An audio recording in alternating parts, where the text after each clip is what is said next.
বিসমিল্লাহির রহমানির রহিম। পরম করুণাময় ও অসীম দয়ালু আল্লাহর নামে শুরু।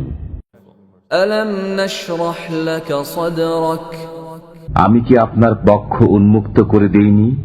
ওয়া ওয়াদা'না আনকা উযরাক, আমি লাঘব করেছি আপনার বোঝা, আল্লাযী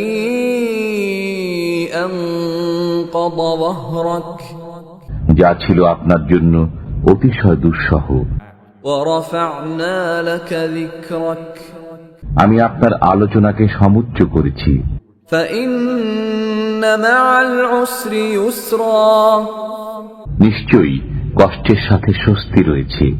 ইন্না মা'আল উসরি ইউসরা, নিশ্চয়ই কষ্টের সাথে স্বস্তি রয়েছে। ফাইযা ফারাগতা ফানসাব, অতএব যখন অবসর পান পরিশ্রম করুন, ওয়া ইলা রাব্বিকা ফারগাব, এবং আপনার পালনকর্তার প্রতি মনোনিবেশ করুন।